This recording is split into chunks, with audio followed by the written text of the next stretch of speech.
Shalom, queridos, Deus abençoe a vida de vocês.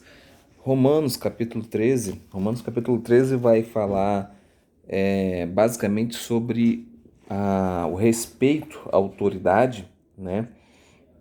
Sobre o cumprimento de alguns dos 10 mandamentos, né? Que vão representar aí os mandamentos que têm relação entre o homem e o homem, não necessariamente entre o homem e Deus, né? Um chamado aí para a urgência, né? Dos tempos que estão para vir, né? E que a gente fique esperto aí e não permita que a nossa carne seja seduzida aí pelos seus próprios desejos, tá? Bom, em relação ao cuidado que nós temos que ter com respeito ao Estado, com respeito à lei, no quesito de governo, tá? Nada mais é do que um conselho, né? Baseado no que ele já tinha escrito no capítulo 12, versículo 21, né? Não se deixem vencer pelo mal, mas vençam o mal pelo bem. Então tem uma ligação direta aqui, tá? E aí você poderia se perguntar, mas eu como cristão, eu devo obedecer leis perversas, como por exemplo num governo nazista, ou num governo comunista, ou em algum tipo de regime totalitário? Pois é, nós sempre ficamos aqui no meio do caminho, né? E aí nós não podemos esquecer aquilo que está em Atos capítulo 5, versículo 29, né? Devemos obedecer a Deus ou devemos obedecer aos homens?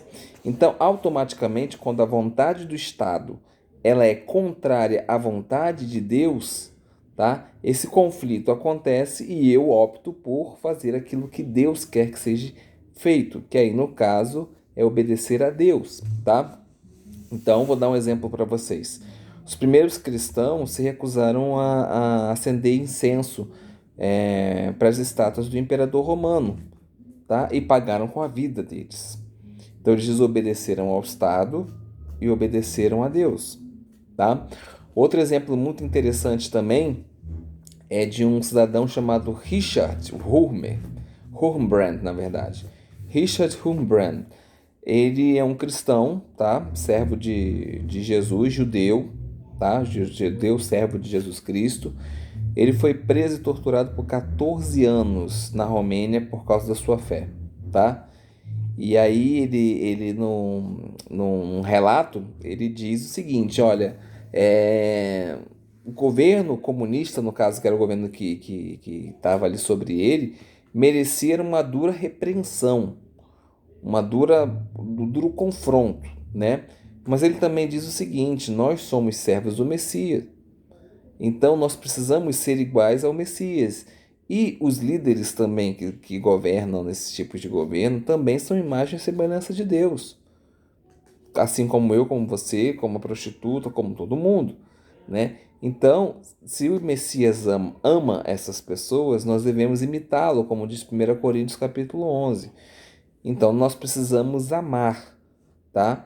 Mas nós precisamos avaliar, tá bom? Então, por exemplo, vou dar um exemplo prático para vocês. Hoje, se sai uma lei obrigando eu, como sacerdote, a realizar um casamento homossexual, eu não vou fazer.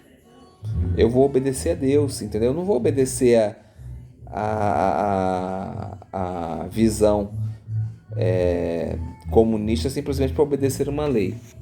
Estão ouvindo barulho aí no fundo, é o meu filho tocando. Provavelmente chegou um amigo dele e está querendo mostrar que ele consegue tocar essa música. Bom, aí nós vamos ver ali a comunicação de Jesus e de Paulo, né? Porque ambos conseguiram, na verdade, ambos falaram a mesma coisa, né? Jesus e Paulo falaram, olha, a Torá, ela depende de dois mandamentos. Amar ao próximo, né? Conforme é determinado no Shema, né? Ouve Israel, Adonai, seu Deus, Adonai é um. Amarás o seu Deus de todo o coração, de toda a sua alma, de todo o seu entendimento, de todo o seu poder, né? E também amar ao próximo como a si mesmo, né? Levítico no capítulo 19, versículo 18.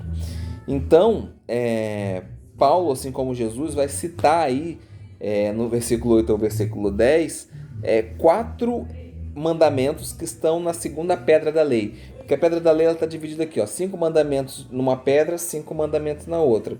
Então ele vai citar 4 dos 5 mandamentos que estão na segunda pedra, tá? Semelhante a Jesus, que também citou em Mateus no capítulo 19, tá? Então a ideia de Paulo ao citar esses versículos não é de revogar nenhum tipo de ordem específica ou revogar qualquer coisa a respeito da lei, tá? Mas é mostrar o princípio de amar ao próximo, né, que é o tema que vai permear tudo o que vai ser falado ali a partir do versículo 9, né? Então, aqui Paulo não está simplesmente falando de doutrina e teoria, né? Ele não está discutindo isso aqui. Ele está mostrando que quando eu realizo essas coisas, claro, obviamente, é pelo poder do Espírito Santo, não pelo legalismo, não por simplesmente cumprir por cumprir, eu estou alcançando a plenitude da Torá, a plenitude da lei, né? Então, se você... O que é plenitude? O que é ser pleno? É ser cheio, é ser completo, né? Então, eu completo a lei ela é completada a partir do momento em que eu realizo as ações por amor. É por isso que Jesus lá em Mateus capítulo 5, versículo 17 diz, eu não vim abolir a lei, eu vim, aí o grego que está lá é plerosai, né? Plerosai é dar sentido, né, em alguns momentos, ou completá-la, né? Ou fazê-la dela plena. E o amor de Jesus trouxe plenitude porque as promessas de Deus foram cumpridas através dele, né? Então, a gente precisa ter isso em mente, tá? Não há uma substituição aqui, não, tá havendo uma substituição no mandamento pelo outro, não, tá bom? É simplesmente mostrando aí que o começo e o fim e a força de tudo isso, né, é motivado pela ação, pelo amor, tá? Bom, vou ler para vocês aqui uma cifra, tá?